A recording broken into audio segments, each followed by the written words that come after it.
करबो नहीं तो फूलल फूलल फूलवा ना फूट जइतो राजा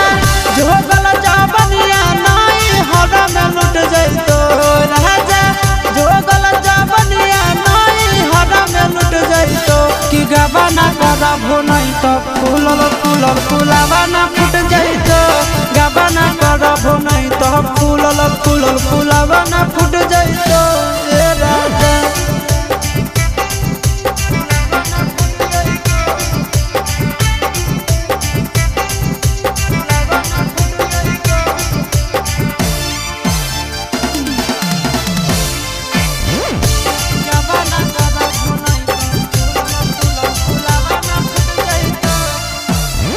चोलिया के साइज दिनों दिनों बढ़ल जाहै राजा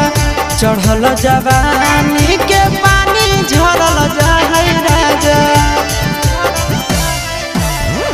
चोलिया के साइज दिनों दिनों बढ़ल जाहै राजा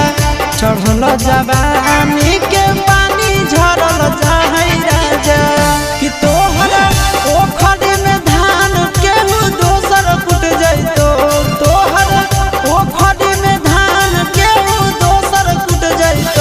गवा ना करबो नहीं तो फूलल फूलल फूलवा ना फूट जइतो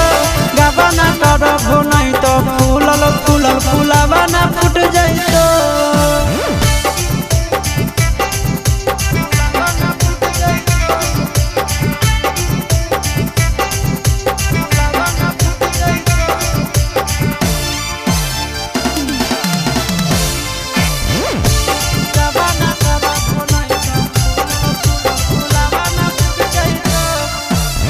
सूते के मन करो है राजा तोहर गोड़ावा में कहिया रगड़बो अपन गोड़ावा हमर गोड़ावा में